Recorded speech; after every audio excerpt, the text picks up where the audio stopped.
On guztioi, eta ongi etorri beste behin ere aurtengo arte romanikoko Arabako jardunaldi hauetara. Gaur ziklo honetako bigarren hitzaldia daukagu, eta, beti bezala antolatzaileen izenean, asko eskertzen dizuet, gaur arratsaldean bertaratu zareten guztioi. Eskerrik asko beraz etortzeagatik eta artearen historiaren ganako interes hau erakusteagatik.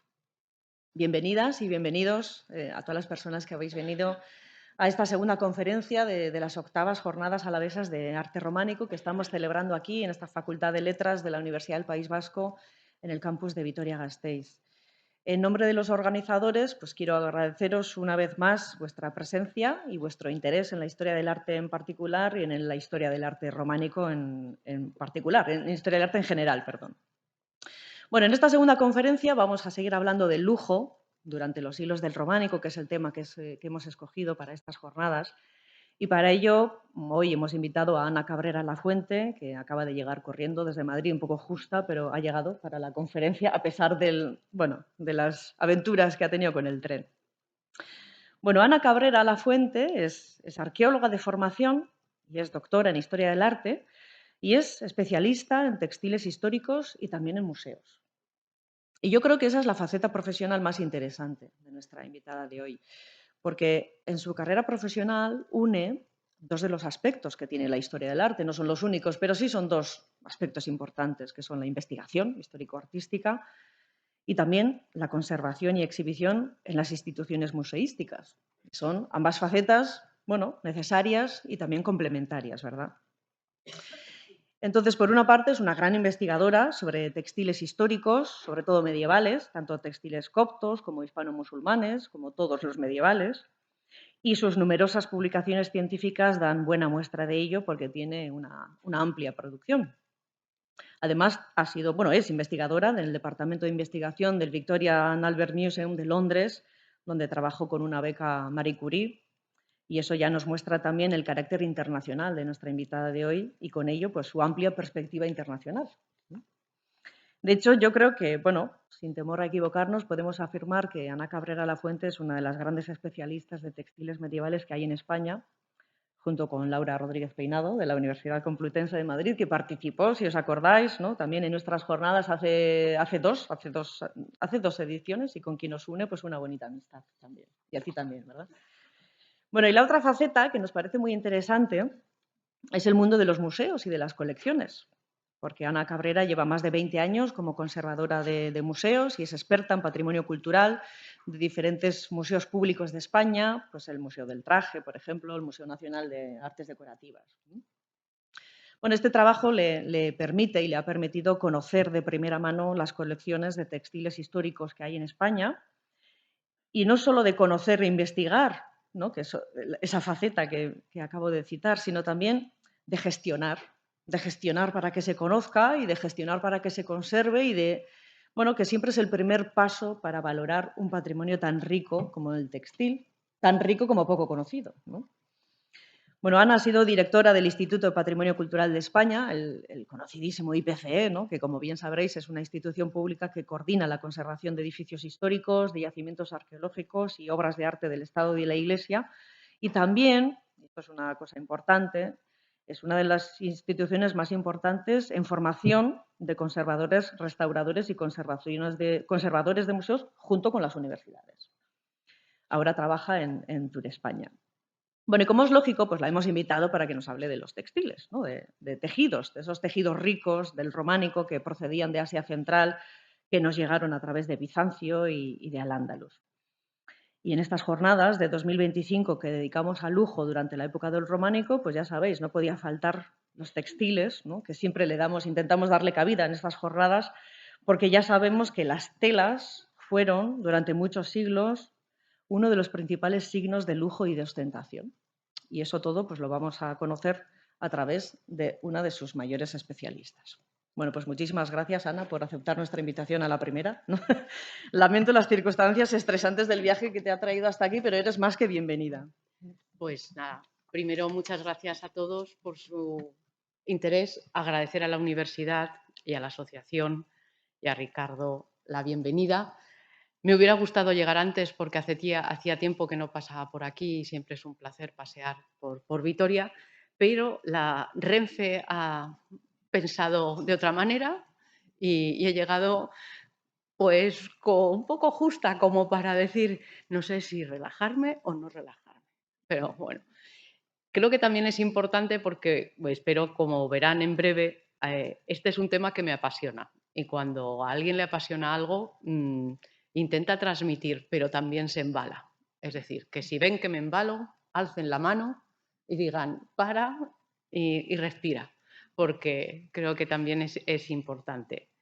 Y para mí es un verdadero placer hablar de un tema que es tan querido y que ahora, por las circunstancias de la vida que me dedico más a gestión de patrimonio cultural, no puedo estar tan encima de la mesa o tan encima del trapito o tejido como otras veces. Bueno, hablar de tejidos ricos en el románico en la península ibérica es un tema muy poco tratado. Hay un artículo de la profesora Rodríguez Peinado, es verdad que hay algunos artículos desde las fuentes escritas, pero yo como arqueóloga me dedico a los materiales, es decir, al tejido. Y desde el tejido lo que hago es intentar conocer el contexto. Desde ese punto de vista, lo que tenemos que pensar es tejido rico, lujo.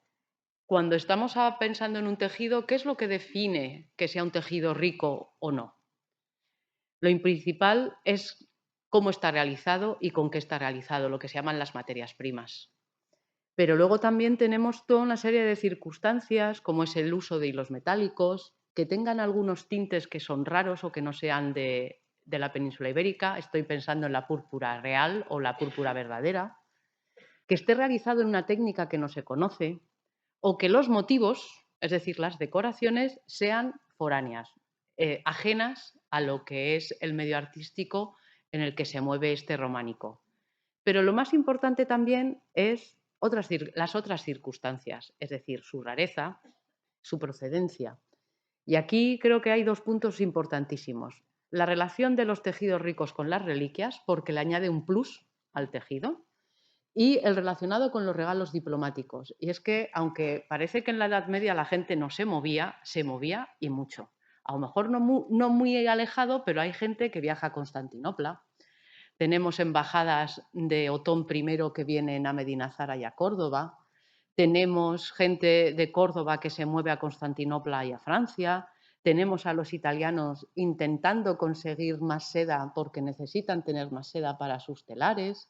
Hay un movimiento muy importante y lo que es interesante es que los tejidos son muy fáciles de transportar. No pesan, se enrollan, se doblan, caben en cualquier sitio. Comparado con la cerámica, los mármoles, las maderas, pues es un material muy fácil y que además, pues lo bueno que tiene es que si tiene hilo metálico brilla mucho y parece que incluso tiene mucho más valor añadido, que es otra de las circunstancias. Y es verdad que todo parece seda, pero no todo tiene por qué ser seda, lo mismo que todos los hilos metálicos parecen de oro y no son todos de oro. Y esto creo que también es importante porque cuando estamos hablando de tejidos ricos, la consideración de tejidos ricos hasta ahora se ha hecho más por lo que se veía en la superficie. Y que cuando se han estudiado, y vamos a ver varios ejemplos más en profundidad, nos hemos encontrado con que a lo mejor no era tan rico, pero ha sido vendido como rico. O sea, como las copias chinas de ahora, pero en la Edad Media. Bien, hablando de fuentes de materialidades, nosotros cuando hablamos de tejidos ricos y los materiales, o su materialidad más correctamente, tenemos que distinguir entre las fuentes primarias, que son esas materias primas, la seda, la lana, el lino, el algodón, los tintes con los que están realizados, porque ahora hay análisis que nos permiten saber cómo han sido teñidos, con qué plantas o animales, todos tintes naturales.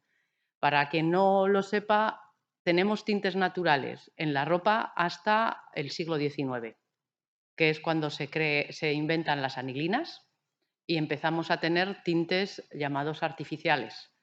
Bien, pero hasta el siglo XIX toda la ropa se teñía con plantas o animales. Cochinilla americana, creo que hemos hablado, todos son conocidos, también el índigo, todos son naturales. Luego tenemos, para fijar ese color o ese tinte, una serie de sales metálicas, el alumbre, que es el mordiente que se aplica en el baño de la tina del tinte para que se fije el color. Luego están los hilos metálicos, que no son tan difíciles de hacer, pero sí cuesta hacerlos. Y que tienen una función fundamental, que es enriquecer el tejido, pero también crear una serie de efectos.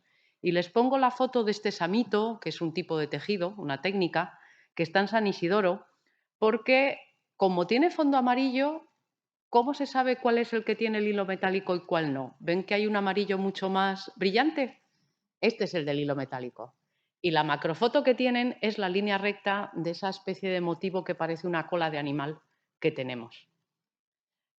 Ahí hay como unos 50 hilos por centímetro. Y yo he llegado a contar 150. Es decir, que aquí hay mucho hilo y mucho trabajo metido. Además, como son tejidos ricos, los podemos encontrar con perlas, piedras preciosas.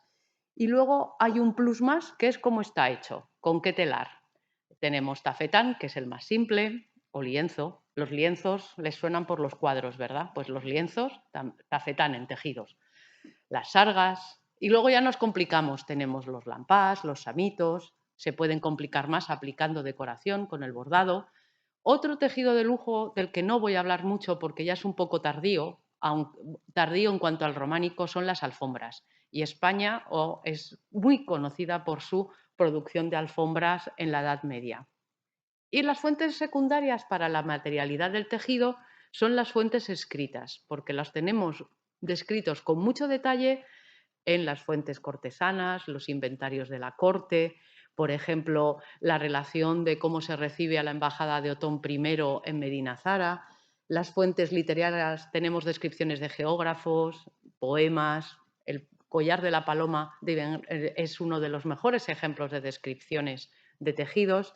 Las fuentes fiscales y jurídicas, los listados de aduanas. En el caso de las jurídicas son los tratados de Gisba islámicos y la correspondencia con los comerciantes. En el Cairo, durante unas excavaciones se encontró lo que se llama la Genizá.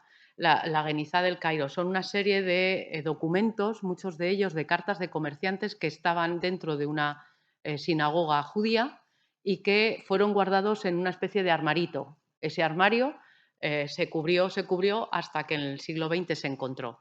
Pues lo que llaman los papeles de la Genizá es el escondite del Cairo, es como cartas y cartas de comerciantes de Egipto, pero que tienen también en norte de África gente, que tienen también gente en Al-Ándalus, que tienen también gente en Italia, que se están intercambiando y nos están diciendo que se están intercambiando. Se están intercambiando desde tejidos y otras cosas, pero también se están casando entre ellos, se está negociando que te voy a mandar a mi hijo para que aprenda el negocio allá, etc. Y es muy interesante. Pero tenemos un problema. Los tejidos descritos en esas fuentes no podemos a veces identificarlos con los tejidos que se nos han conservado, porque los nombran de una manera con un nombre que no sabemos identificar. Así que es una labor detectivesca que es francamente interesante. Bueno, como arqueóloga yo tengo el método arqueológico metido en vena, es decir, en el ADN, con lo cual yo no puedo estudiar un tejido si no sigo el método arqueológico, en el que desde la materia prima vamos acumulando conocimiento. Lo que es interesante es que también estamos aplicando una serie de técnicas de análisis, como el CSI de los forenses, exactamente igual. Es decir, nos ponemos los guantes, las gafas, y vamos viendo el tejido. Si queremos saber el tinte, tenemos que sacar una muestra del color del tinte que queremos averiguar. Si queremos analizar qué tipo de hilo metálico, y cuando digo analizar el tipo de hilo metálico, es que sabemos la composición, si es oro, si es plata dorada, si es oro con etcétera, etcétera. Luego tenemos que ir viendo cómo es la técnica, con qué telar se ha hecho, y para eso necesitamos saber cómo está torsionado el hilo. ¿Eso qué me va a decir? Si ha sido hecho con rueca, si ha sido hecha con uso, los tipos de hilos que tiene, el número de hilos que tiene me va a decir la calidad. Todo eso se hace con esas macrofotos estupendas. Yo empecé sin fotografía digital. O sea, sé que las gafas es por haber estado viendo los tejidos sin fotografía digital. Ahora cojo la cámara, la lupa, voy haciendo fotos, voy tomando notas y luego ya en la pantalla de casa grande lo veo, vamos, una diferencia notable. Y lo último, lo que es importante, es el estudio de la decoración, la cronología y el contexto histórico. Cuando nos encontramos con tejidos, como vamos a ver en un rato, que tenemos dudas de la cronología, etcétera, hay una técnica estupenda que es el carbono 14.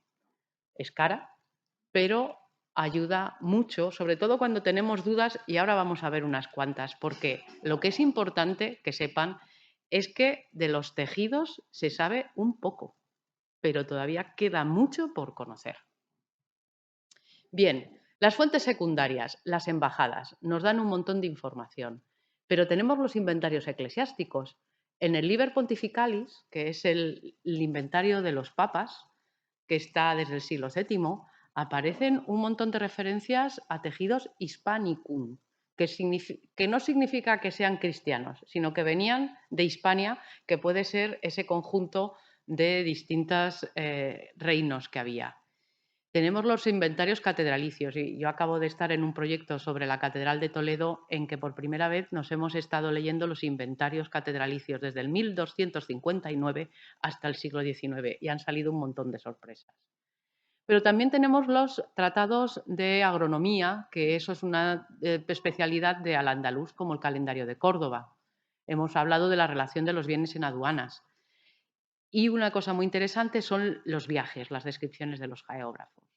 El ejemplo que tienen es un inmenso, cuando digo inmenso, tejido que está ahora mismo en el Museo de Arte de la Edad Media de París, en lo que se llama el Museo de Cluny, que viene de una tumba de Bayona, Francia, y que estaba posiblemente envolviendo el ataúd del obispo Lacarra, Bernardo de Lacarra. Es una de las más grandes inscripciones, y cuando digo grandes es que es 40 centímetros de largo, de alto, por 2 metros. Y entonces es impresionante porque hasta el momento que había sido descrita no había sido analizada en rigor. Y eso es lo que estamos haciendo gracias a un proyecto de la Universidad de Oxford. Es decir, para que vean que esto ingresa a finales del siglo XIX en el Museo de Cluny, que es estudiado en los años 90 por una especialista francesa y que todavía no se sabe muchas cosas. Otras circunstancias, y esto es lo interesante con los tejidos ricos, porque podemos encontrarnos algún tejido que no parezca rico, pero por las otras circunstancias ya se hace rico porque es una rareza, es un símbolo de estatus, es una donación real, etc. Y vamos a ver ejemplos. Entonces lo que tenemos es, pues en las cortes musulmanas o islámicas era muy habitual que los califas o emires tuvieran la ceremonia de la hisba, de las ropas de honor, robe d'honneur, que era que el califa daba un tejido a uno de los funcionarios o una persona a la que quería como condecorar. Y esos tejidos tenían una serie de características, como una inscripción que se nombraba al califa o tenía un tipo de hilo metálico característico, etc. Y eran unas de las ceremonias más impresionantes que se daba a nivel de la corte musulmana. Luego, por supuesto, los regalos diplomáticos. El botín, aunque siempre se ha dicho que muchos de los tejidos que hay ahora en el norte de España podían venir de botín, cada vez esa es una idea que se está abandonando porque lo que se está viendo que la frontera no es una frontera de conflicto, sino una frontera fluida y de intercambio. Y luego, un tema muy importante, el atesoramiento. Los tejidos es uno de los bienes que más fácilmente se convierten en dinero líquido, mucho más que una propiedad. Con lo cual, es uno de los, junto con los objetos de oro y plata, que se atesoran en mayor medida para poder enseguida tener cash. Es decir, que, ejemplos, muchas catedrales empeñaban sus indumentaria eclesiástica y sus cortinajes para pagar deudas. O incluso cuando se deterioraban mucho y tenían hilos metálicos, los quemaban y recuperaban el metal, para que se hagan una idea. Y por su valor, ese valor intrínseco, ya sea por su rareza, por esos materiales, le hace que sean piezas tan utilizadas, apreciadas y guardadas que nos aparecen en muchos sitios. ¿Y esto qué es el problema que tenemos desde el punto de vista arqueológico? Que no nos encontramos muchos tejidos en lo que en arqueología llamamos posición primaria, es decir, recién hecho. Hay 2 ejemplos que tenemos en España y esto es una característica que también tenemos que indicar. España está considerada una potencia en patrimonio textil. De hecho, yo discuto con mis colegas francesas que quién tiene más. Para mí es España, naturalmente. Pero porque tiene mucha mayor variedad. Y ahora lo vamos a ver. Tenemos mucha más variedad porque somos productor, cosa que Francia tarda unos cuantos siglos en producir tejidos de seda, mientras que España desde el siglo VIII ya tiene producción de seda. Y eso nos hace ser el primer país de Europa con producción de tejidos de seda ricos de lujo, que estamos exportando tanto a Europa como a las cortes locales de aquí, tanto a la corte local andalusí, el Califato de Córdoba, como a la corte de León, a la corte de los condes de Barcelona, etc. El almaizar de Hixan II, quizás ya lo conozcan, es una pieza muy conocida, está en la Real Academia de la Historia, se encontró en 1853 en la iglesia de Santa María del Ribero en Gormaz, en Soria, dentro de un relicario. Esto va a ser una constante. Tela en relicario, tela con contacto con reliquia, tela en relicario. Más proceden en relación con reliquias que otras circunstancias. Y aquí ha habido una discusión muy interesante porque posiblemente, como nombra a Hixán, pues tiene que ser, es el último califa, pues posiblemente nos dice que esto es de un taller palatino, es decir, esto es un taller o de Córdoba o de Medina Zara. Y esto es lo que lo hace tan especial. ¿Ejemplares similares? No, ni siquiera en el Egipto fatimí, ni siquiera en la corte abbasí. Los encontramos aquí. La relación entre las reliquias y tejidos, como ya he dicho, es muy larga, muy importante y creo que está relacionada también con un fenómeno muy interesante que es el peregrinaje a Tierra Santa. Hay 2 fenómenos y yo no creo que los necesite explicar mucho, pero yo creo que es importante recordarlos. Por un lado, desde el principio hay unas importantes rutas de peregrinaje que llegan vía Roma a Jerusalén. Jerusalén está todavía al inicio de la Edad Media bajo la égida o bajo el dominio bizantino y luego pasa al dominio islámico, pero no deja de ser un centro de comercio en donde hay un montón de telas de Asia Central, de talleres bizantinos, de talleres de Alepo, etcétera, que van llegando a Roma y de Roma suben hasta Francia o desde Alejandría, que es un centro comercial muy importante, nos pueden llegar a Sicilia y de Sicilia a la península ibérica. El Liber Pontificalis es una fuente increíble y les pongo un ejemplo que hemos podido identificar porque aparece descrito en el Liber Pontificalis y lo hemos podido identificar por esta especial característica, que es un almohadón relicario del Papa Pascual. La fecha es siglo IX. Es una seda bizantina encontrada en 1905 en un arcón de madera del Santa Santorum, es decir, en el Santa Santorum de Roma había muchos arcones y algunos se olvidaron de abrirlos durante mucho tiempo. Y cuando alguien curioso los abre, se encuentra estas sorpresas. Y eso es lo que yo estoy haciendo desde hace un tiempo también a nivel de tesoros en catedrales y archivos catedralicios. Lo que es interesante es que, como ven, Bizancio, el imperio bizantino, tiene desde muy pronto una importante manufactura de tejidos ricos en seda mayoritariamente. Son más escasos los que tienen hilos metálicos. Y se extienden. Y aquí les pongo el mapa de distribución de sedas bizantinas que Anna Mutesius hace en el 2003 en la Europa occidental hasta 1200. A mí lo que me fastidia de esto es que siempre dejan a la península ibérica fuera de estos estudios de conjunto de Europa occidental, porque como los deben considerar que estamos islamizados, pues no entramos en esta corriente. Y les pongo el ejemplo de un tejido bizantino que está donado por el abad Oliva en 1040 al señor de Tos y que ha servido para forrar la lipsanoteca del Cristo de Tos y que es una seda bizantina muy interesante. La foto es grande, Vale, el tejido es esto. Es decir, yo la próxima vez voy a empezar a poner escala, porque muchos de los fragmentos que van a ver, con algunas excepciones, son pequeñitos. Para que se hagan una idea de cómo se extendía los tejidos ricos, uno de los más importantes tesoros catedralicios franceses es la Catedral de Sens, en Francia, que fue la primera sede, hasta que se trasladó a París, la primera sede de la Iglesia primada. Es interesante porque tiene tejidos desde el siglo VI y VII.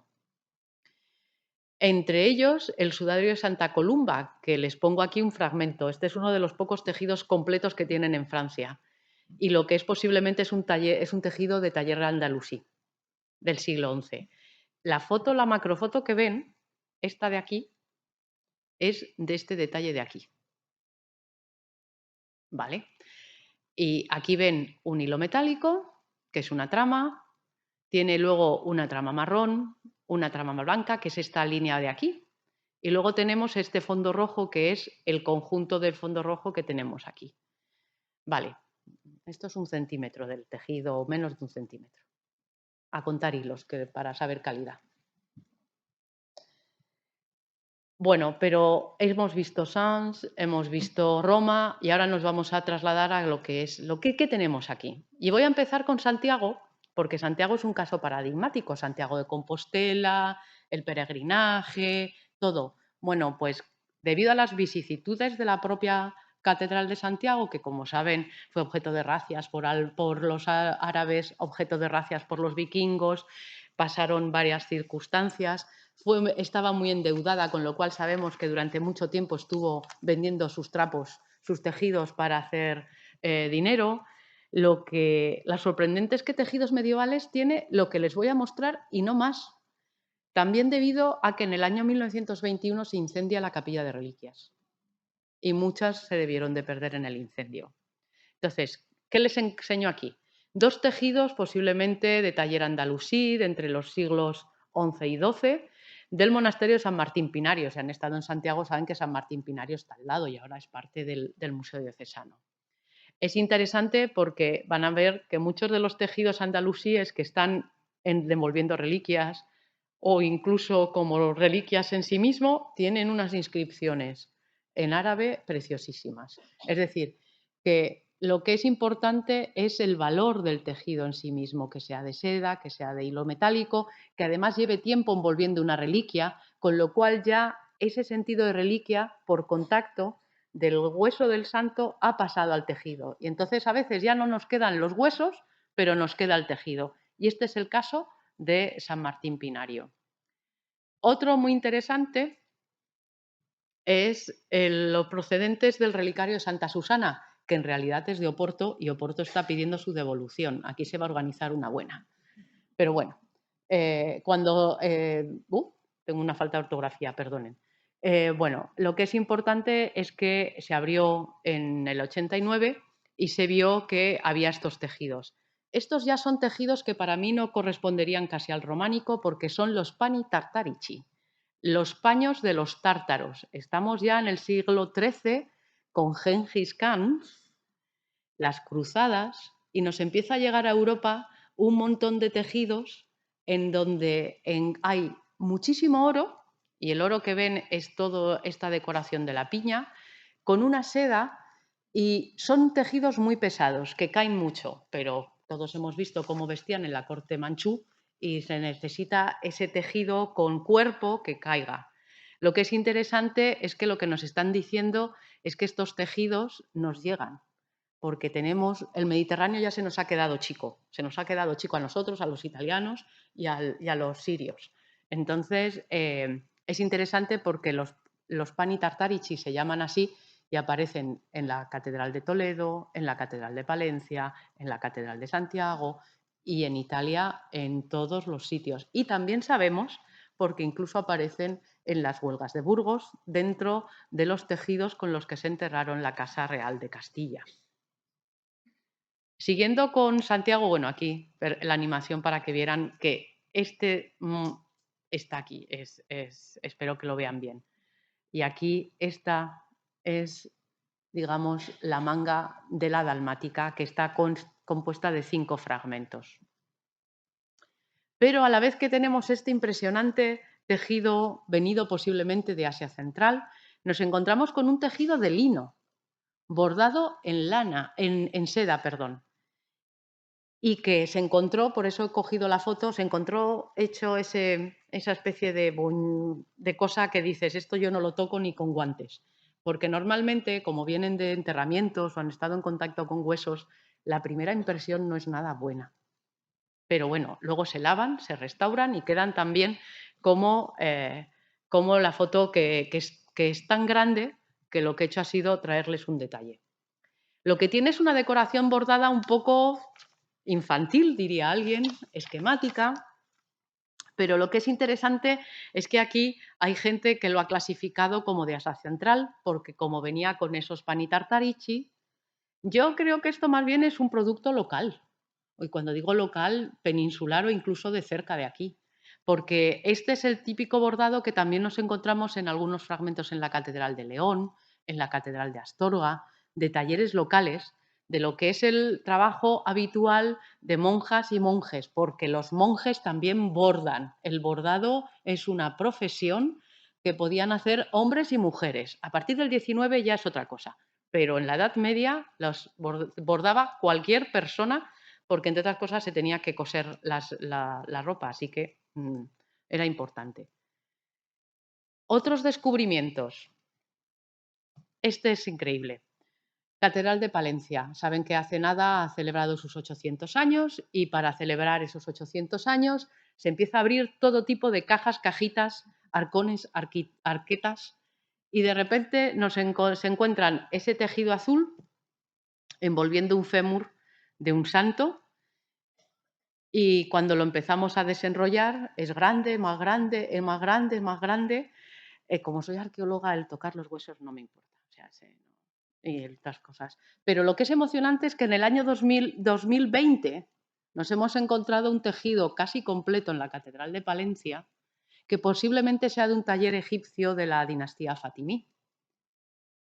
Y que no solo eso, sino que además en realidad es un tejido que tiene las urdimbres de seda y las tramas de algodón o lino, que es un tejido que se llama mulhan y que además el color azul se ha teñido con posterioridad a una vez realizado el tejido, con lo cual han tenido que proteger las zonas que no querían que se teñiera de azul, etcétera, etcétera, etcétera. Tiene la banda de tapicería que tienen aquí, está realizada en sedas e hilos metálicos, pero lo que es más interesante es que como es un tejido completo, lo que nos dice o nos da son los orillos. Los orillos, que son los laterales del telar de la trama, son muy importantes porque según pasa la Edad Media, en los orillos es donde van a estar las diferencias de talleres.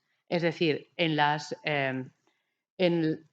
normativas gremiales o de las cofradías se dice claramente que si tú estás haciendo un damasco de seda, tiene que tener un orillo de 5 centímetros, les traduzco porque se utilizaban varas y otras, o esto, que tiene que tener colores verdes y amarillos, etc. Lamentablemente en España no se conservan mucho, en Italia se conservan todas y entonces es impresionante. Pero tenemos un problema y es que una vez descritas, una vez imitadas, con lo cual nos podemos encontrar terciopelos genoveses realizados en Toledo, con el orillo genovés. Me encanta. Esto es de las cosas que digo, pero que para que se hagan una idea de lo que importante que era tener algo que no tenían los demás, que eso es otro de las definiciones de tejido de lujo. Y esto lo vemos, es decir, que yo no creo que esté diciendo nada que no veamos en las revistas de moda, francamente. No ha cambiado mucho la cosa. Como sé que han estado hablando de Oviedo, no quería resistirme el traerles el ejemplo triste de la Cámara Santa. Y triste porque el tejido que ven con la foto en blanco y negro se destruye posiblemente en el año 34, durante la Revolución del 34 y el zambombazo de la Cámara Santa. Sabemos que este tejido, según nos dice Gómez Moreno, gracias a la exposición de arte español que hace con motivo de la Exposición Universal de Barcelona de 1829, estaba en la arca de Santa Eulalia, pero que se pierde. Por las decoraciones puede ser un tejido de Asia Central o Irán o Irak o taller bizantino, porque como se están imitando unos con otros, hasta que no podemos llegar al fondo de la cosa, no podemos saberlo. Y luego les muestro, para mí, el sudario de la Cámara Santa. Es un tafetán de lino del siglo VIII, datado por carbono 14. Es el tejido más antiguo que tenemos. Al ser de lino, nos es muy difícil decir si es de Tierra Santa, como es lo que dicen, o si es de producción local. Pero que se nos haya conservado en España con las circunstancias de España, de guerras, racias, etcétera, un tejido del siglo VIII me parece un verdadero milagro, porque en Egipto es fácil porque se enterraban y las arenas del desierto, por su sequedad, permite su conservación. Pero son muy pocos los ejemplares que encontramos de este tamaño en Europa. Por eso digo que aquí tenemos mucho de qué enorgullecernos. Y unos descubrimientos que hemos hecho en la Catedral de Orense. Las arquetas estaban llenas, y cuando digo llenas, es llenas de esos burruños de tejidos que en el caso de este que ven aquí se convierte en esto. Se abre y se encuentran mini fragmentos de tejidos con polvo o pequeños fragmentos de hueso, pero que interesantemente conservaban su auténtica, es decir, el papelito que dice que estos son los huesos de San Fructuoso, por ejemplo. ¿Y por qué son importantes? Bueno, aquí creo que tenemos que hacer un pequeño parón y decir que las iglesias, para consagrarse, necesitaban reliquias. Y las reliquias estaban todas en el sur, en tierras islámicas. Y entonces se escribía a Roma o se escribía a las tierras islámicas, como vamos a ver con San Isidoro de León, y se decía, tú tienes ahí a San Isidoro de Sevilla, me lo puedes dejar porque voy a hacer una gran fundación real que es San Isidoro de León. Y quiero tener a San Isidoro. O en San Zoilo también pasó exactamente lo mismo, como vamos a ver. Entonces, es necesario para consagrar la iglesia, como hemos visto en el caso de Tos, tener una reliquia. Y esa reliquia habitualmente se viene con un cartelito, que es la auténtica, y eso se envuelve en algo precioso. Puede ser una arqueta, pero se protege con tejidos. Y eso es lo que hace que nosotros tengamos tantos. San Isidoro de León. Este es un caso muy interesante porque, como saben, San Isidoro es requete conocido. De hecho, sale hasta publicado en The Burlington Magazine, que es una de las revistas de historia del arte, en el año 1920. Aparece ya un tejido de San Isidoro en Burlington Magazine, exactamente este. ¿Y por qué aparece este? Porque tiene una inscripción que dice hecho en Bagdad, pero no está hecho en Bagdad, está hecho aquí. Y se sabe por el tipo de telar y por el tipo de técnica. Pero esto eran las telas, con estos ahí sabemos que estas eran las telas que se hacían en Bagdad y que se llaman Bagdadi, hechas en Bagdad. Entonces, cuando tú te lees en una fuente, tela Bagdadi, esto, medallones redondos con animalitos, inscripciones, Esto es un descubrimiento muy interesante. ¿Qué es interesante también? Como saben, San Isidoro de León es una fundación real que los reyes Fernando y Sancha hacen en 1063 y que le dan muchos tejidos. Lamentablemente, cuando yo leo la descripción de los tejidos que dan, no me coincide ninguno con los tejidos que tienen. Primer problema. El segundo problema, que no son como tienen que ser. Tercer problema, que me parecen que hay algunos que son mucho más antiguos que el siglo XI. Cuarto problema, que hay algunos que ni siquiera son hechos de aquí, ni de Italia, ni de Tierra Santa, sino que nos vamos mucho más para allá. Y entonces es cuando empezamos a hacer un estudio, cogiendo hilitos para analizar, etc. ¿Y qué descubrimos? Bueno, la tapa de la arqueta de plata de San Isidoro es un bordado con una serie de detalles impresionantes que tradicionalmente parece que fue uno de los tejidos que Al-Mutamid de Sevilla, el rey sevillano, que donó graciosamente, posiblemente previo pago, pero eso no lo dicen las fuentes, las reliquias de San Isidoro, pone encima del sarcófago para que vaya bien. Bueno, el tema es que este tejido en realidad es un bordado en tafetán de lino, con hilos de seda e hilos metálicos, que no tiene ningún paralelo. Y eso es un dolor de cabeza, porque lo que está muy bien es, oye, pues tengo varios, pues ya lo puedo saber. Y que además la datación de carbono 14 nos da siglo IX, nada de 1063. Pero además, el segundo tejido de la arqueta, que es el que está forrando todo el cuerpo, es un tejido impresionante en samito, que tiene esta decoración de círculos y rosetas entre los círculos, que yo lo veía y decía, esto a mí es Asia Central. Esto lo siento, pero ¿cómo va a ser Asia Central? Pues yo lo siento. Pues sí, y además Asia Central siglo IX.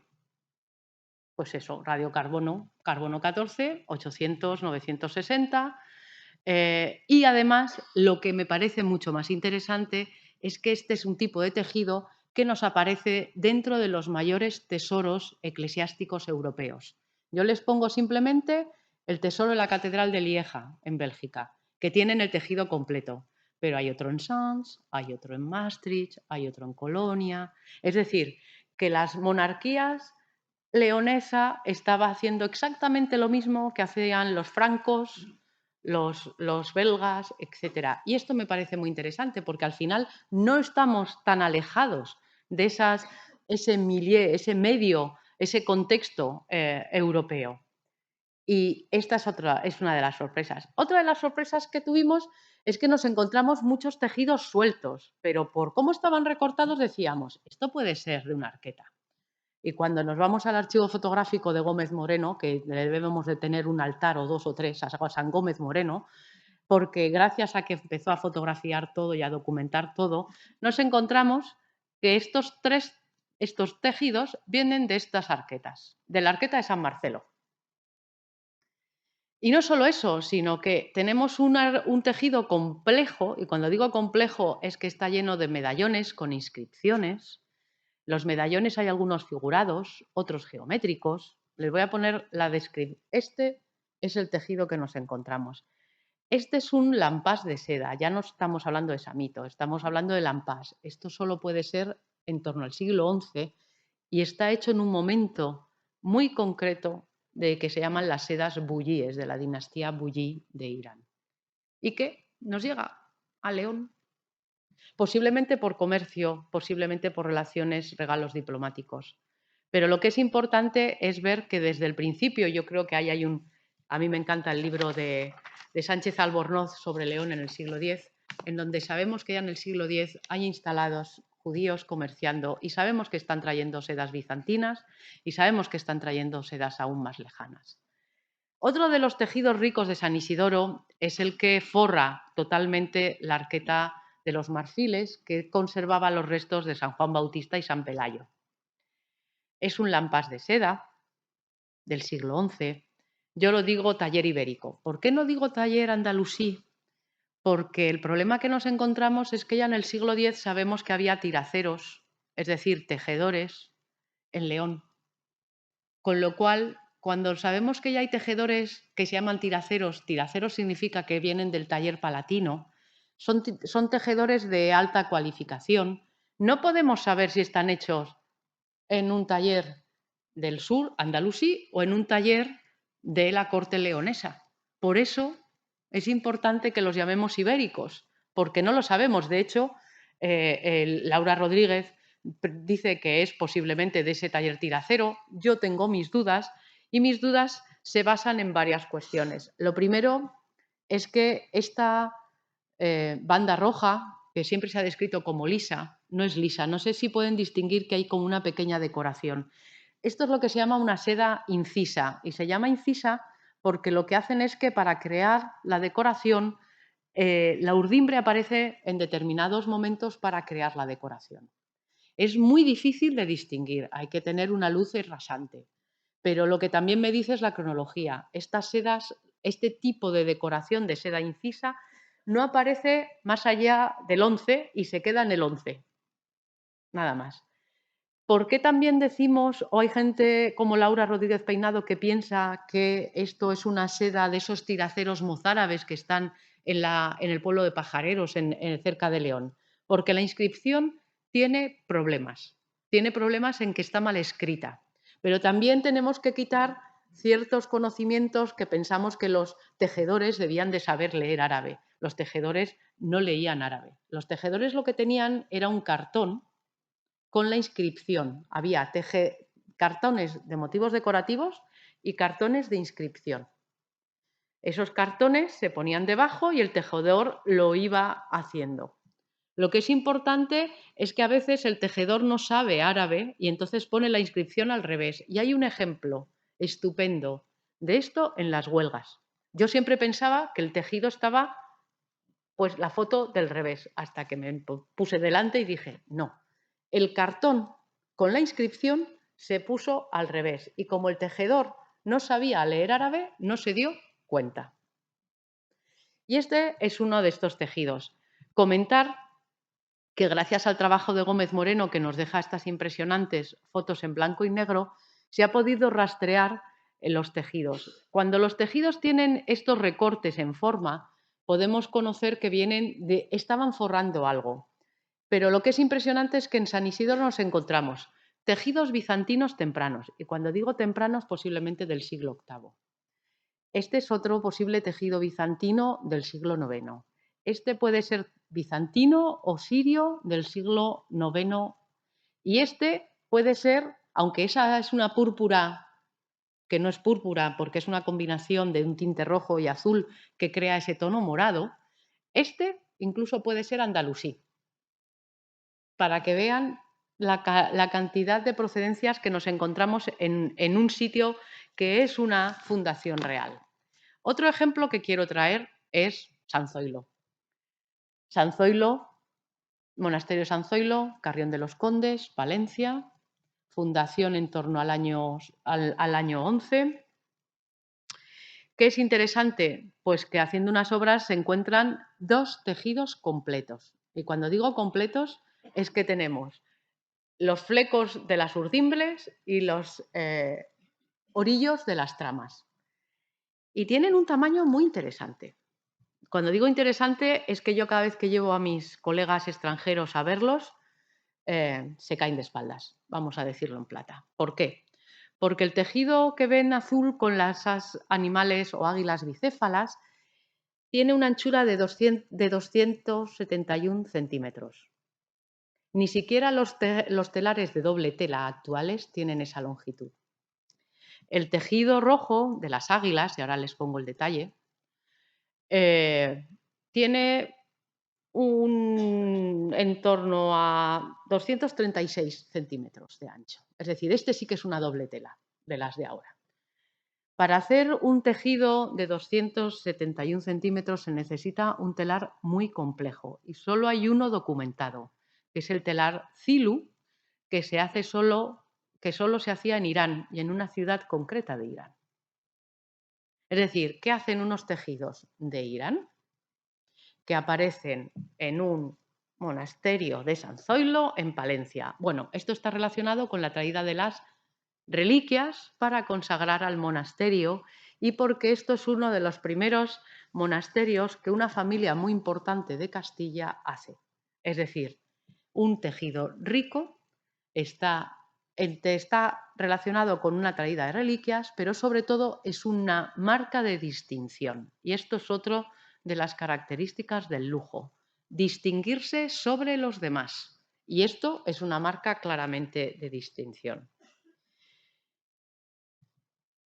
Pero también nos encontramos tejidos ricos usados en indumentaria y sobre todo de indumentaria eclesiástica, que es la que más se nos ha conservado, aparte de las huelgas que no lo voy a tratar, porque, bueno, los obispos, la manera de distinguirse era cómo se vestían y con qué tejidos se vestían.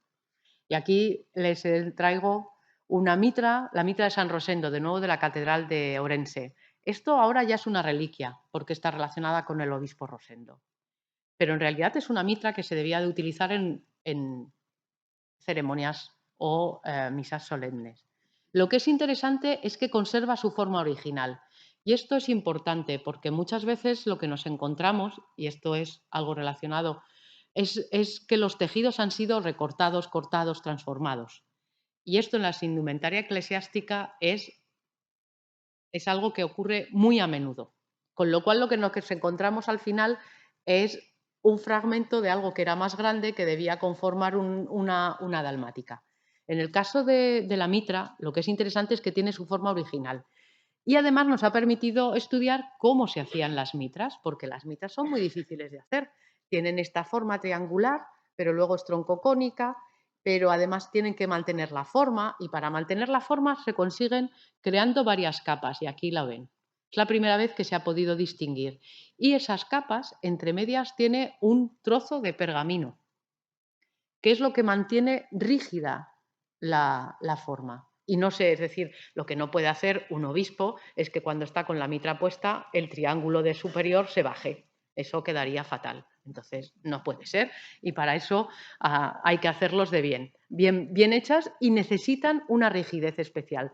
Y no solo eso, también nos hemos encontrado la cartela que dice que esto es la mitra de San Rosendo, que la utilizó el santo en estas ceremonias, etcétera. Pero lo que en realidad tenemos es una mitra que está hecha con al menos 4 tejidos. Y ahora se los voy a enseñar. Vuelvo a decir que esta mitra, como teníamos dudas de si era de San Rosendo, si no era de San Rosendo, se le hizo un análisis de carbono 14 y es de la época de San Rosendo. Es decir, que en este caso todos los datos indicaban esto. Bueno, ¿qué nos encontramos? Lo que nos encontramos es un tejido de lana. ¿Por qué lana? Porque la lana tiene mayor cuerpo y hace que también se mantenga mejor la forma. Que luego tiene un galón que está hecho con hilos metálicos en un telar de tabletas, que es un telar muy pequeñito, que se utilizan tarjetas agujereadas. Luego tenemos las ínfulas, que están hechas de seda y de lino. Y luego, para rematar, para darle más importancia, si funciona, que aquí se ha quedado enganchado, ups, nos hemos pasado. Tenemos que las ínfulas, por la parte que se veía, tenían un remate de un fragmento de un tejido andalusí con inscripción cortada. Es decir, para una mitra, para la parte exterior se están utilizando hasta 4 tejidos y tienen muy claro qué parte se ve, que es la que tiene el tejido rico, y qué parte no se ve, que tiene este tejido de seda, lana, así verde, no tan importante. Esto es fundamental y esto se va a ver en muchísimos tejidos, como vamos a ver ahora. Pasamos de Orense y nos vamos, para mí, uno de los mayores y más importantes tesoros, que es la Catedral de Roda de Isabena. Tesoro que lamentablemente se desmembró por un robo de Eric el Belga en el año 1978 y lo que tenemos es la mitad de la mitad de la mitad de la mitad, lamentablemente. Bueno, pues Roda de Isabena es una fundación del siglo XI y uno de sus primeros obispos, San Ramón, se entierra en Roda en 1126. Creíamos que las telas de San Ramón se las había cogido Eric el Belga y ahora van a ver lo que se encontró en el año 90. Lo que es importante es que Eric el Belga destruyó otra mitra original con unos importantísimos tejidos andalusíes y un bordado muy similar a este tejido que está en el Valencia de Don Juan, en el Instituto Valencia de Don Juan de Madrid, que fue comprado por Guillermo de Osma, el duque consorte o conde consorte de Valencia de Don Juan, y que sabemos porque en el Valencia de Don Juan, en el archivo, se conserva el recibo de compra, fue vendido en 1915 a Guillermo de Osma y sabemos que viene de Roda de Isabena. Posiblemente con el dinero pudieron arreglar algo que les pasaba a la iglesia. Cuando pensábamos que no teníamos muchos tejidos, en el año 90, en relación con una de las festividades del santo, se abre el sarcófago de piedra que está ahora mismo en uno de los laterales. No sé si han estado en Roda de Isabena, pero es una catedral impresionante, con una estructura muy particular y una de las primeras catedrales. De hecho, es la catedral más pequeña de Europa, creo. Entonces, se abre el sarcófago y se encuentran un amasijo, no se lo he querido enseñar porque incluso a mí me daba un poco de cosa, pero se encuentra en un amasijo de tejidos que en realidad es la dalmática, aquí, la casulla y 2 sudarios de lino de 3 metros 80 centímetros. Todo esto ahora está restaurado y lo que nos ha permitido es estudiar perfectamente la dalmática. La dalmática está hecha en un samito de doble cara. Significa que por una cara era amarillo y por otra era azul, aunque ahora se transparenta. Tiene una decoración de tapicería justamente en el rodapiés o en el rodopiés y las bocamangas está con un bordado. Lo que es más interesante, cuando tengo muchas animaciones se me queda pensando.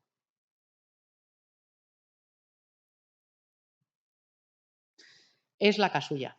La casulla está entera y tiene varios tejidos de nuevo. Tiene un tejido, un samito aquí en el rodapiés pero tiene una decoración que va de aquí para allá y que continúa por la espalda. Es una inscripción en árabe, que es la inscripción más larga encontrada en tejidos. Y de hecho, los egipcios, mis amigos, mis colegas egipcios dicen que nunca han visto algo tan grande. Y cuando digo tan grande es que es larga y, bueno, la doctora Feliciano, que ha estudiado la inscripción, la ha transcrito y traducido, y lo que es interesante es que nunca cita a Allah, es decir, cita a Dios, con lo cual esto, y es una rogativa que la doctora Feliciano ha relacionado con temas de pedir lluvia en el siglo XI, o sea, sé que esto ya también era tradicional. Además, Roda conserva otros tejidos que sabemos que posiblemente procedan de distintas aperturas que ha sido estudiado por María Puertolas, la subdirectora del Museo Diocesano de Barbastro. Tenemos toda la relación de aperturas de la tumba y nos hemos encontrado, por ejemplo, no me sale el guante de lino, pero hay un guante de lino en punto, tenemos una sandalia de cuero bordado en seda, tenemos lo que llaman la estola de San Ramón, que es esta de aquí, que es una estola posiblemente de taller andalusí, y el sudario en samito persa, que es anterior a ese momento del enterramiento, con lo cual no sabemos si está relacionado con San Ramón o formaría parte de ese poco conocido, lamentablemente por la destrucción, del tesoro de la Catedral de Roda. Pero también tenemos el Panteón de la Casa de Castilla, el primer panteón antes de las huelgas, estaba en el monasterio de la iglesia San Salvador, en Oña, en Burgos. Y ahí nos hemos encontrado esta sorpresa, que este bordado impresionante de ensedas e hilos metálicos, con medallones de nuevo, y algún medallón con una figura masculina que hay gente que ha identificado como Abderramán. Este es un estudio, yo ahora solo me quedan 3 diapositivas, lo que quería era enseñarles todavía lo poco que se conoce de los tejidos. Este es un tejido que ha sido estudiado, se encontró en 1968, fue lavado en lavadora por la hermana del cura párroco y ha sobrevivido. Eso está muy bien. ¿Eso qué nos ha indicado? Pues que el oro del hilo metálico es un oro muy puro porque ha resistido el agua de la lavadora y que las sedas estaban muy bien teñidas porque no han desteñido.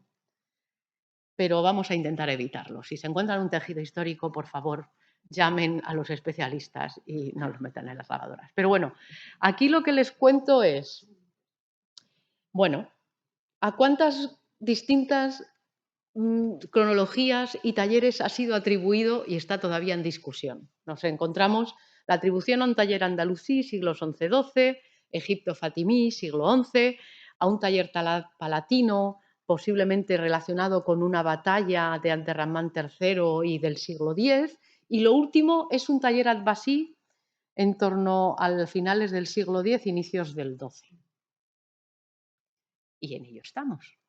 Y seguramente de aquí a en breve alguien vendrá con otra idea. Pero es también para decirles que cuando nos encontramos estos tejidos tan especiales o únicos, como el bordado de San Isidoro o el bordado de Oña, aunque tiene paralelos, a veces es muy difícil decir tuyo o mío.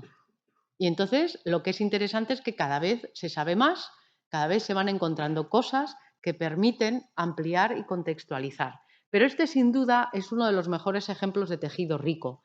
Tradicionalmente se ha atribuido a que era la túnica con la que se enterró uno de los condes o hijo de conde de Castilla. Pero lamentablemente los fragmentos que quedan no nos permiten realmente saber si era un sudario, si era una túnica, pero que era rico sí, porque el oro de los hilos de Oña tienen un 90% de oro, ese oro nativo. Y otro caso triste para mí es el de los tejidos de Santa Librada. Santa Librada es la santa que se traen para, digamos, consagrar la Catedral de Sigüenza, que se consagra además por Bernardo de Agen. Muchos de los obispos importantes de la Reconquista castellana vienen de Francia, ¿vale? El problema es que después de la Guerra Civil los tejidos se empiezan a recortar y están tan bien cortados porque salen recortaditos al mercado del arte. Y así van vendiendo un trocito, otro tercito. Esto es una práctica muy habitual, tan habitual que hay un investigador del siglo XIX, un canónigo de la Catedral de Aquisgrán, que se llama el canónigo Bock, que se le conoce como tijeras Bock. Gracias a él coleccionaba. Él estaba muy interesado en documentar la indumentaria eclesiástica. Estamos hablando de alguien de 1870, 90, etc. Él iba, como era canónico, tenía acceso a un montón de tesoros y recortaba, hacía sus colecciones y luego las vendía a museos como el Victoria de Alberto. Entonces, esto es un ejemplo, pero del siglo XX. Santa Librada se vende en fragmentos y gracias a la Fundación ABEC en Suiza se compran todos los fragmentos y se reconstruye. Y ahora está en esta fundación de Suiza uno de los centros estupendos para estudiar tejidos, solo dedicado a estudiar tejidos. ¿Por qué? Porque el fundador de la fundación, Thomas ABEC, es uno de los mejores, es una de las mejores empresas o firmas o compañías de tejidos de seda actuales, de lujo. Es decir, el lago Como en Italia es otro de los mejores centros de tejidos de seda actuales. También tiene la Fundación Antonio Ratti, dedicada al estudio de los tejidos antiguos, porque los tejidos antiguos sirven de campo de pruebas para hacer nuevos diseños a las sedas actuales. Y entonces se dedican a comprar los tejidos antiguos para tenerlos. Y como reflexión final, y ya para dejarles agotados, les pongo un plano, o mapa mejor, de todas las sedas andalusíes con la dispersión y nos llegan hasta Polonia, hasta Santa María de Gdansk o en Polonia. Cuando digo, estos no son lo que están en museos y comprados en el mercado del arte, son los que están en conventos, catedrales, tesoros, tumbas.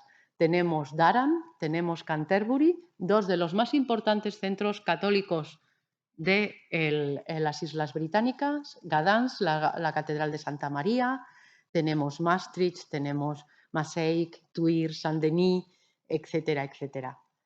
Roma y luego, por supuesto, España. Lo que a mí me gustaría que se quedaran es, primero, que los tejidos ricos, por su portabilidad, la facilidad de transporte, hace que estén dispersos por muchos sitios. Y no es posible conocerlo del todo si no tenemos el contexto global. Es muy interesante porque, hasta donde yo sé, no se han encontrado, por ejemplo, en Alejandría, no se han encontrado en las excavaciones de Fustat, no están encontrados en ninguno de los monasterios bizantinos. Es decir, que parece que las sedas andalusíes se restringen a lo que es Occidente. Mientras que nosotros, cuando digo nosotros, la península ibérica, tiene tejidos bizantinos, tejidos de Asia Central, porque está dentro de ese campo, posiblemente traídos con reliquias, traídos con comercio.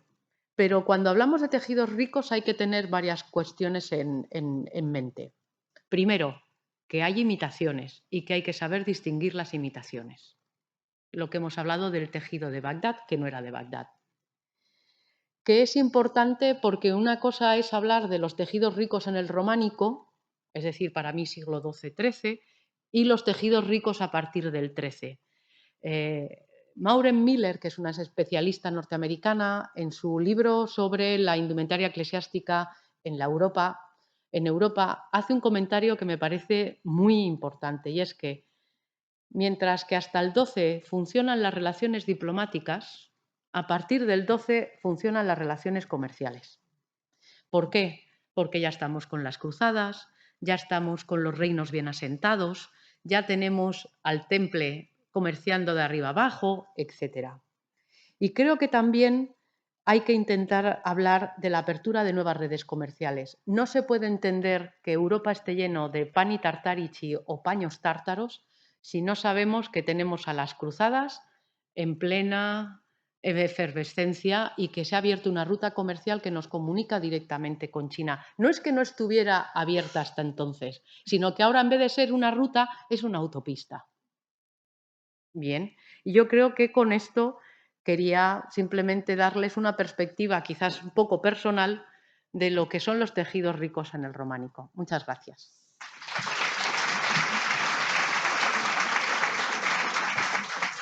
Y me he pasado de tiempo, perdonen.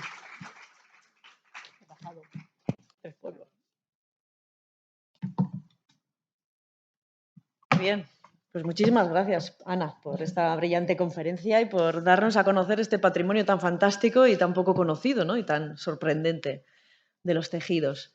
Bueno, como siempre hacemos, abrimos un turno de preguntas. Está Ricardo con el micrófono. Por favor, si alguien quiere decir algo, quiere hacer una pregunta. Aquí, Ricardo. No se queden con la curiosidad. Si no lo sé, lo voy a decir. O sea, no se preocupen. Buenas tardes. Muchas gracias por la presentación. Me ha parecido súper interesante. Me han surgido muchas dudas, pero solo le voy a hacer dos preguntas. La primera es, ¿a partir de cuántos hilos consideramos que un tejido es rico? Y la segunda ¿Vale? es, ¿cómo se lavan estas telas cuando se encuentran? Para no meterlas en la lavadora. No se lavan, por favor. No se lavan. Bueno, ¿cuántos hilos? Pues depende del tejido. Porque, por ejemplo, si nos encontramos un bordado que tiene una base de tafetán, ese tafetán puede estar un poco abierto para permitir que el paso de la aguja sea mucho más fácil. Con lo cual, es un tejido rico porque tiene un bordado rico, pero la base no es tan rica. Yo me he encontrado sedas que tienen 50 hilos de urdimbre y 40 de trama, es decir, 90 hilos. Y me he encontrado sedas con 150 hilos en total. Es decir, definir un tejido rico solo por el número de hilos no es suficiente, tiene que haber otras cosas. Lo que sí te define muy bien es la calidad. Y en eso, por ejemplo, nos encontramos sedas no tan ricas que pueden tener 50 hilos y que soplas y se va, porque es nada, y sedas de 150 hilos que por mucho que soples eso no se mueve. Entonces, yo creo que el número de hilos define más la calidad que la riqueza. Ahora bien, desde mi punto de vista, un tejido en seda ya era algo muy rico y que no se le podía permitir mucha gente de esa sociedad.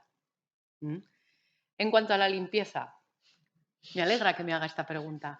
Además de con mucho cuidado, lo primero que se hace es hacer pruebas para ver si destiñen los hilos de color. Si un hilo de color destiñe, no se lava en húmedo.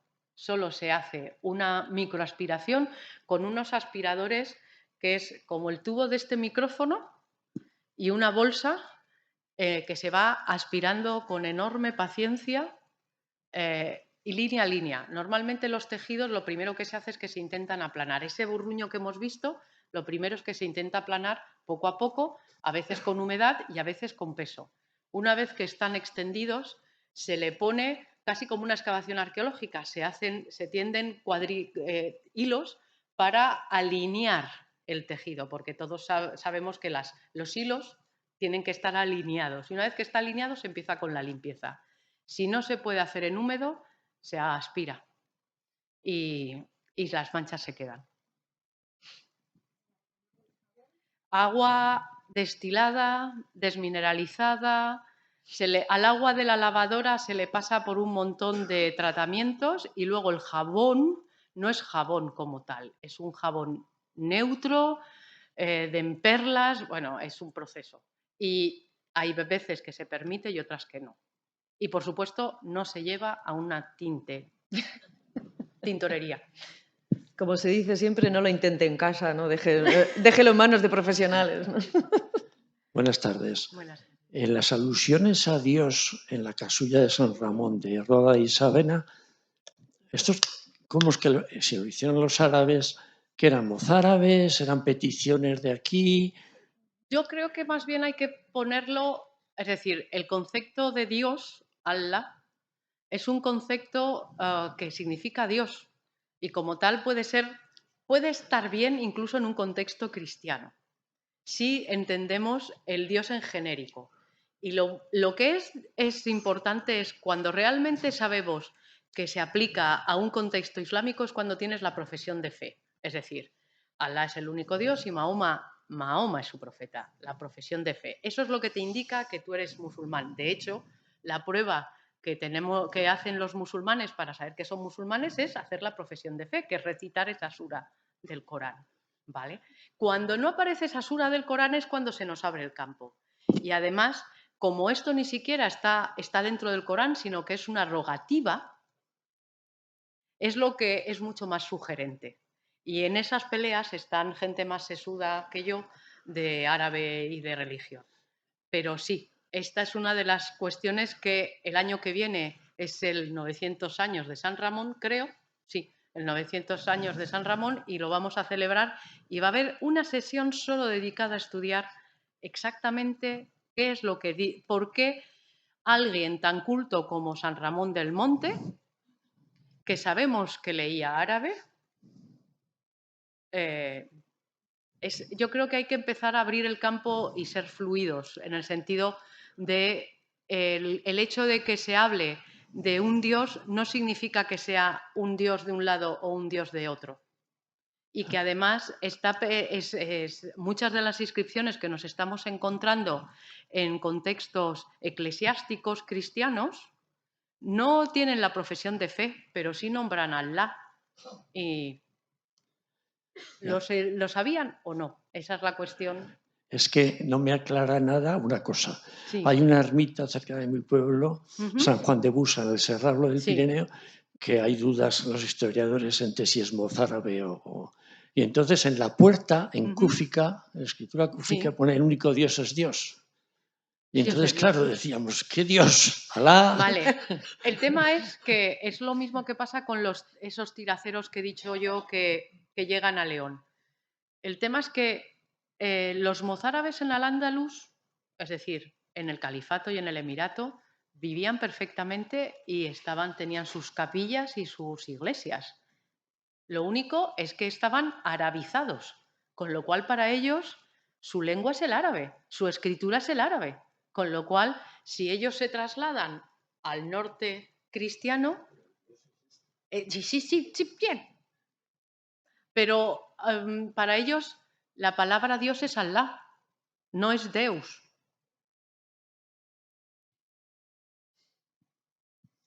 Bueno, muchísimas gracias por la magnífica conferencia.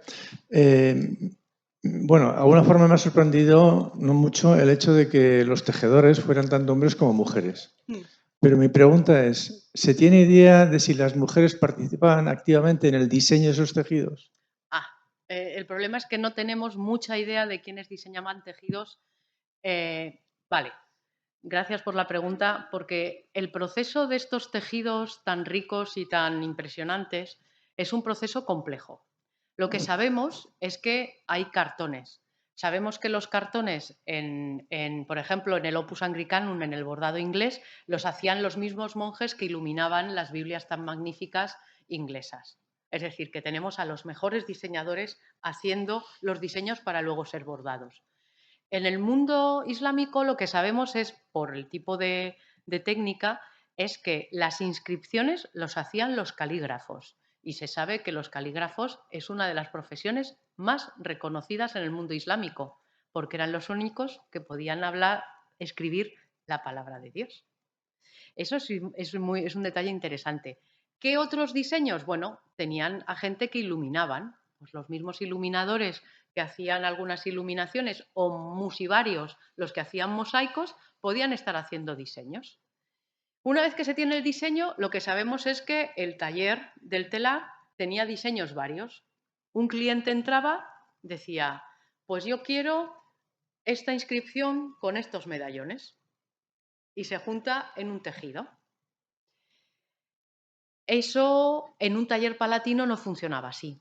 En un taller palatino lo que funcionaba es que el califa decía, voy a hacer regalos a estos y estos y quiero que tengan este tipo de diseño. Y entonces alguien tenía que hacer el diseño. Pero sin diseño no se puede hacer tejido ni bordado rico. Es decir, no se puede hacer porque necesitan tener el diseño para poder hacerlo. Esto que quede claro. Y lo que es interesante, tenemos mujeres bordadoras, mujeres hilanderas, mujeres cuidando de los gusanos de seda. No conocemos tanto mujeres diseñadoras, pero en el Opus Anglicanum, en el bordado inglés, hay compañías regidas por mujeres, mujeres diseñando, mujeres bordando. Y lamentablemente hay mucho trabajo infantil, porque el telar es una máquina muy complicada que para meterse debajo de los hilos y de los pedales necesita gente pequeña, y sabemos que había niños y niñas también en los telares. Es decir, también depende.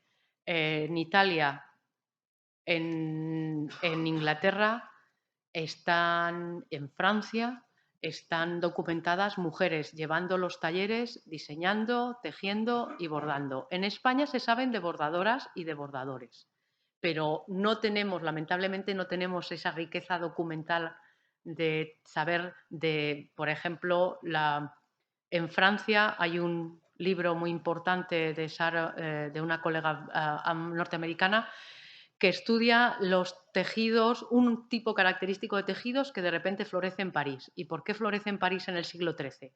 Porque están las guerras de las ciudades-estado en Italia.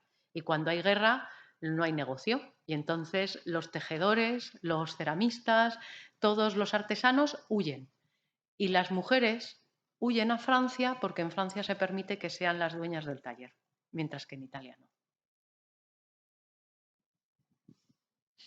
Sí, en primer lugar, muchas gracias. No, gracias a vosotros. ¿Y en qué cavidad se conservan mejor los tejidos? Es decir, en arcón, en tumbas.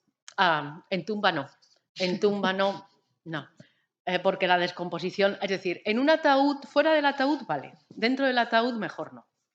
Es decir, ¿por qué se han conservado también San Ramón de Roda? Porque no sabemos si son sus vestiduras funerarias o son las vestiduras que le ponen cuando le trasladan al sarcófago de piedra que le hacen después de muerto. Y entonces se las ponen dentro hechas un burruño como se encontraron. La madera es buenísima y de hecho se sabe que las grandes cajonerías de las sacristías y las grandes cajones que se hacen especialmente para las capas pluviales, hay determinadas maderas como la de cedro, la de boj, que es especialmente buena porque no hace que los bichos, los bichitos que comen, es que la seda gusta mucho a los bichos, entonces evita que entren los bichos. Pero lo mejor es quitarlos de la luz. La luz es el peor enemigo para un tejido antiguo, porque además se come el color. Es decir, muchos de los colores que se ven ahora en los tejidos en realidad posiblemente sea 4 y 5 grados más de color. Muchos marrones en realidad son azules o rojos, pero la oxidación solar hace que vire a marrón. Y en los amarillos se los come impresionantemente la luz solar. Lo primero, fuera sol. De hecho, por eso los tejidos cuando se exponen en las exposiciones tienen la luz tan bajita y se tienen que rotar, se tienen que cambiar cada 6 meses. El mismo tiempo que está expuesto a una luz tiene que estar el mismo tiempo en la sombra. Eso es una práctica de conservación. Es una locura estar con una exposición de tejidos porque cada 6 meses hay que cambiarla. Pero es muy interesante porque también se expone cada vez más tejido. Y en cuanto a cómo conservarlo, los dobleces con la seda es fatal. Hay que conservarlos enrollados, mejor enrollarlos con protegidos, etc. Es toda una ciencia. Gracias. Una pregunta más por aquí. Ricardo.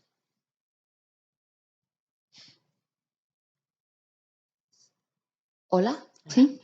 Y bueno, una maravilla la conferencia. Yo tengo la suerte de viajar de vez en cuando a Palencia, cada mes casi, y entonces he escuchado y quisiera saber si ese paño del que usted ha Sí. hablado ¿dónde está? ¿Está en Palencia mismo? ¿Está en otro sitio? El paño que se encontró en la Catedral de Palencia estuvo expuesto en la exposición por los 800 años Ujú. y no sé qué han hecho después. Ah, vale. Nosotros lo que estuvimos fue asesorando, tanto la doctora Feliciano como yo estuvimos asesorando en cómo, y además fue restaurado en el IPC, Ujú. cosa que me alegro mucho porque realmente se le pudo hacer todo tipo de análisis. Y lo que nosotros le dijimos es la cartela, la explicación, cómo se tenía que exponer, qué tipo de iluminación. Pero una vez cerrada la exposición, no lo sé. Es un tejido tan grande porque son casi 1,80 m de largo, que lo mejor sería hacerle un rulo especial y enrollarlo, si no se puede poner en plano. Los tejidos de este tipo en planito o enrollados, pero con un rollo que tiene que estar protegido, etcétera. Pero sí, no sé muy bien, no sé luego cómo lo han guardado. Pregunte, claro que sí. Y le animo, si no conoce Carrión de los Condes, San Zoilo, a mí la primera vez que me llevaron no daba crédito. Me tuvieron que sacar a rastras porque seguía viéndolos y viéndolos y viéndolos. Sobre todo cuando te encuentras un tejido completo, tiene tantos detalles. Es decir, yo, por ejemplo, soy malísima dibujando, pero si bordo o me pongo a... Yo manejo telar, porque es la única manera de entender. Entonces yo he hecho hilado con un uso a lo prehistórico, he hilado con rueca y si quieren hay campamentos que enseñan esto, ¿eh? Así que, y he teñido con recetas medievales y romanas. Qué interesante. Una última pregunta por allí.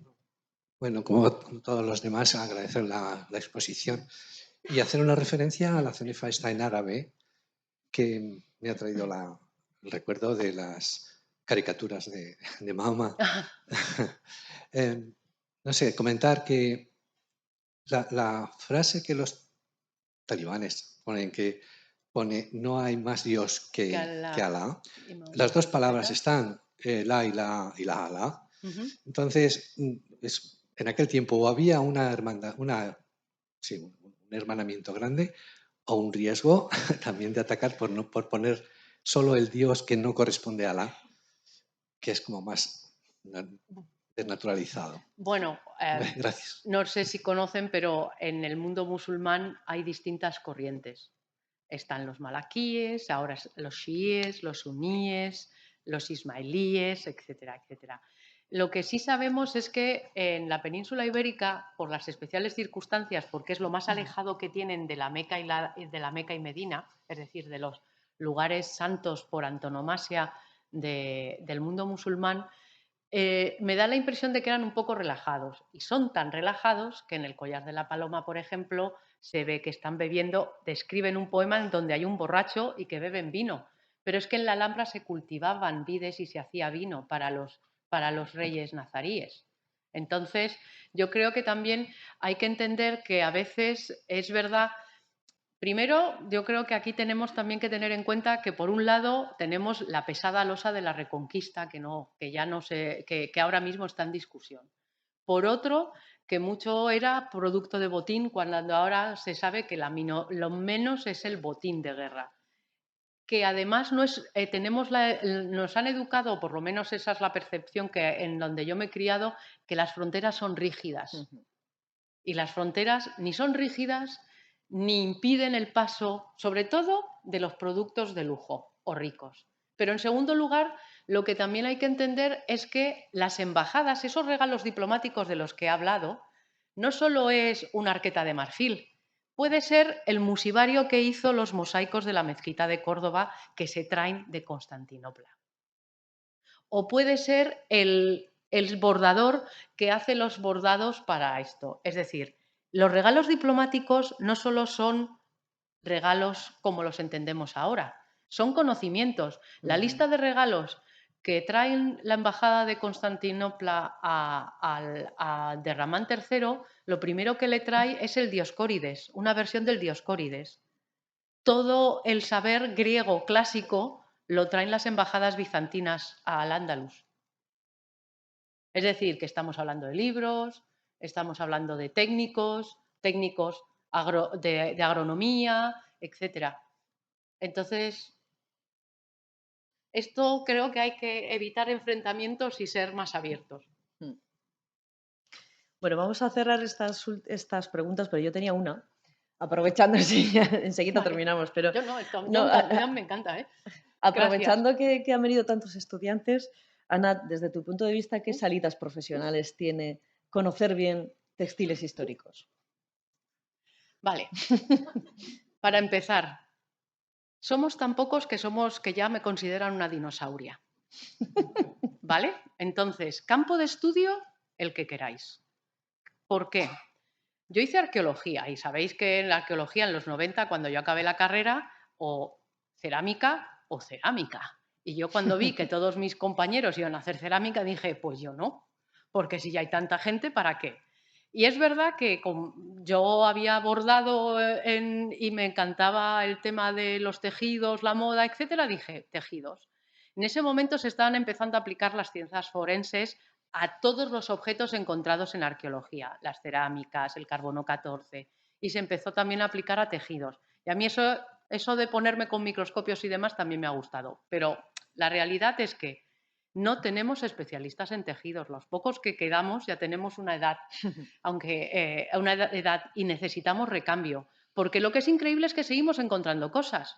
Si cada vez que abrimos en Orense, en Palencia, cada vez ahora en Roda, cada vez que abrimos hay más. Entonces, es una pena que es un campo de estudio que además relacionándolo con temas económicos, con temas de diseño, con temas de tecnología, el telar es una tecnología que además es el primer sistema binario, porque es 0-1-0-1-0-1 según aparezca el hilo de urdimbre o no, y el telar más desarrollado es un telar de tarjetas agujereadas, que es el principio de un ordenador. Luego tenemos diseño. Yo, por ejemplo, cuando estaba en artes decorativas, a mí me han venido los jefes de vestuario de las series históricas a decir, ¿y cómo vestimos a Isabel la Católica? ¿Y qué cortinajes la ponemos? ¿Se puede poner terciopelo? ¿No se puede poner terciopelo? También estamos haciendo un montón de montajes de exposiciones porque los tejidos siempre llaman la atención muchísimo y nos lo piden constantemente. Hacemos historia económica. Hacemos reconstrucciones. La última reconstrucción histórica que hemos hecho es la Dama del Armiño, ese cuadro que está en Escocia, que si greco o no greco, pues había discusiones sobre el tipo de capa o capa corta que llevaba, lo que se llama en esa época un bohemio. Los bohemios tienen un tipo de cuello especial. Bueno, pues para demostrar si era un bohemio o no, hay que reconstruir un bohemio. Entonces te tienes que ir a los libros de trazas, que eran los libros donde están los cortes para hacer los trajes, y hemos reconstruido un bohemio y hemos descubierto que no era un bohemio, que era otro tipo de capa corta. Es decir, yo he tenido que estar supervisando o haciendo de documentalista en series históricas. He tenido que estar enseñando cómo se hacían las cosas a la gente que quería reconstruir. He tenido que estar eligiendo los tejidos para determinadas estancias. He tenido que estar discutiendo con Jeremy Irons cómo la gente caminaba con un jubón de moda española, porque la ropa impide el movimiento, y más cuando estamos con corsés y jubones, que los hombres también llevaban corsé, por supuesto, porque si no, no podían ir como iban. El rey Felipe IV se ponía rellenos para tener esas pantorrillas más sexys en las medias. Todo ese tipo de cosas es lo que nosotros explicamos a cualquiera que nos pregunte. Y para eso necesitamos a más gente. Es decir, que desde museos, desde exposiciones, desde documentación en series, diseñadores. Yo he estado hablando con diseñadores conocidísimos, Anderson, de Loewe, etcétera, cuando se quedan sin ideas. ¿Cómo se trabajaba el cuero? ¿Cómo podemos imprimir el cuero? ¿Cómo podemos hacer una estampación en algodón de este tema? Pues Hermès tiene una de las mejores escuelas de artesanía de estampación, pero para saber estampar tienes que saber cómo se estampaba antes y acuden a los museos y a los especialistas en tejidos. Es decir, que hay trabajo. Por favor. Conclusión, esa es la gran conclusión, ¿no? que podemos sacar de este día. Bueno, vamos a cerrar ya esta conferencia. Muchísimas gracias por venir a todas las personas. Os emplazo para el día 9 de abril, que vamos a tener la próxima conferencia con Ignacio Migueliz sobre orfebrería. Muchísimas gracias, Ana, por estar aquí con nosotros. Y gracias hasta pronto. A todos. Muchas gracias.